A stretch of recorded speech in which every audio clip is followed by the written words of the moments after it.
மலர்கள் கொஞ்சம் சாய்ந்தால் இலைகள் தாங்க வேண்டும். மங்கை கொஞ்சம் சாய்ந்தால் என் மார்பில் தாங்க வேண்டும்.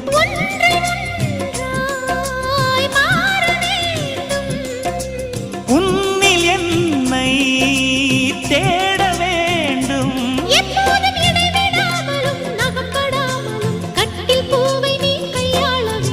காதல் இல்லாதது ஒரு வாழ்க்கையாகுமா? கண்கள் இல்லாமலே ஒரு காட்சி தோன்றுமா?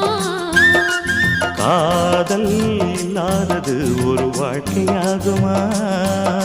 கண்கள் இல்லாமலே ஒரு காட்சி தோன்றுமா? பெண்ணை தொடாதது ஒரு பெருமையாகுமா?